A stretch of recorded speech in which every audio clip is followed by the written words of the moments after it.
Welcome to the Mark Parham podcast. Please follow me on Spotify, and to follow me, just type in Mark Parham podcast. I was looking at a headline that said Ron DeSantis had some event where there were empty seats. I mean, if that's true, then that's horrible. I've never seen a politician or a candidate fall from grace like this. I mean, I remember in the media where people said, oh, well, he's an effective leader because he's the governor of Florida. He's getting things done. He's a no nonsense guy. And his campaign has just been falling apart. I don't know who's running his campaign. I don't know what they're doing, but, it's strange. I mean, considering the fact that he has donors, he has a bunch of stuff in place. And to see a guy struggle like this is incredible. I think one of the reasons why he's having so many problems is because you don't really hear of this guy. You don't see him on any of the podcasts. You don't see him, talking to folks. He has no charisma. But if you're running a campaign, you should go to as many media, channels and outlets as possible. At least if you're going to avoid, let's just say MSNBC and the CNNs of the world, at least come on, some podcast. I would be asking Joe Rogan, can you do an interview with me, or, going to do, doing the podcast circle like, what's his name? RFK Jr. and Vivek. They're everywhere. Regardless if the mainstream media wants to talk about them, they're, on all the podcasts. And I think Ron DeSantis should have been doing the same thing. I don't know who's running, his campaign, but it's horrible. Considering that he does have, donors with a lot of money. He's a governor, so you can't take that away from him. He has done some good things for Florida, but he gets out there and he tries to distance himself from Donald Trump or act like he's better than Donald Trump. And Donald Trump is the person who, helped him get this far. I remember a few years ago, he was just struggling in debates against, I think, Andrew Gillum, whatever his name is. He was struggling in debates and he didn't have any charisma. That was a close election. He won, DeSantis won his election by the skin of his teeth. That election could have went in either way without the help of Donald Trump.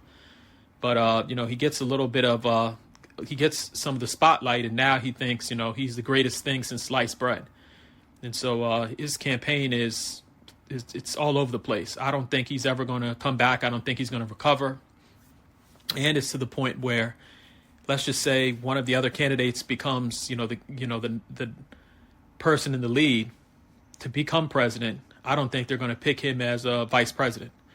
I think he's his chances are over. And even if he decides to run for president in the future, I just think there's no coming back from, this moment right now. It's strange and it's odd, but, it happens. Politics is very unpredictable. You can have a candidate who was a governor and, done things for their state. But, when you start traveling the country, you've got to be able to talk to people. You've got to be able to communicate. And he just doesn't know how to do that. So, that's my feelings on that. Also, I want to talk about Hillary Clinton. It's amazing that all these Republicans are saying, well, we're fighting for Donald Trump. We're standing with Donald Trump. Why don't they sit up and, put out some evidence or something on Hillary Clinton? We know that the Hillary Clinton has done things in the past. We know that she's corrupt. It's like the Republicans are not fighting for Donald Trump. Even though they make a little statement here and there, but it's like almost like they don't care whether, Donald Trump goes to jail or not. They, they say, oh, we got your back, we're in your corner, but they're not even really fighting for him. And the only time they fight for him is to appeal to the, MAGA crowd.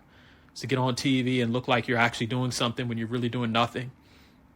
I think it's a shame because I remember where, people were telling the Republicans to go after some of the people like Hillary Clinton and do investigations and stuff like that. And they talked a big game, we're going to investigate, we're going to get to the bottom of what Hillary Clinton's doing. And then in the media right now, they're not even saying anything about the, Hillary Clinton and what she's done in the past, especially with all the corruption and, things she's done around the world.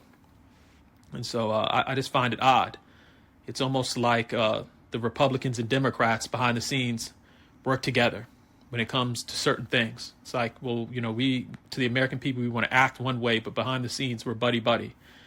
Because I've never, you would think that there would be a stronger fight for Donald Trump, at least in the media. If this were happening to Barack Obama, like, could you imagine if someone said, well, we're going to indict Barack Obama? People would be out there protesting like it's the end of the world. With the Republicans, I mean, you see some of the Trump supporters, but besides that, some of the elite in D.C., they're not saying anything.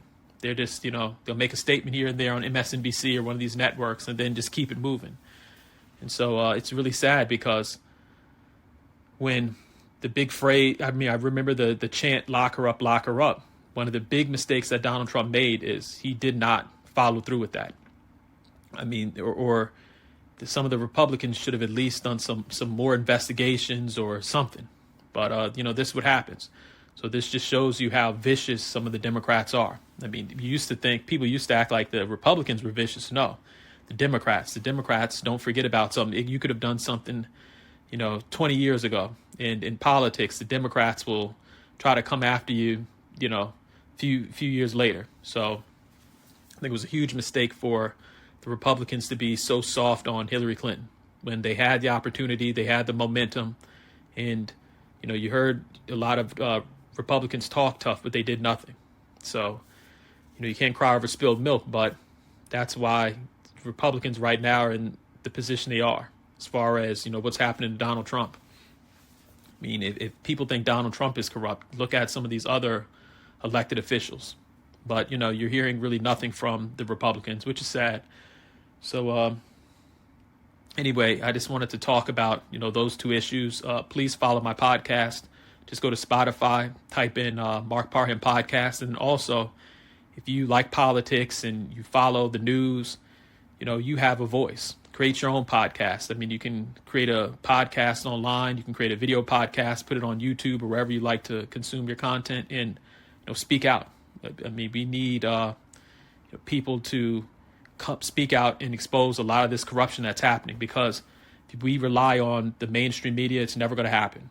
We know that they protect people like Hillary Clinton and Hunter Biden and Joe Biden, and you just can't rely on the mainstream media. So again, start your own podcasts, start vlogging, speak out if you really have things that concern you in America. So anyway, thanks for listening and enjoy your afternoon.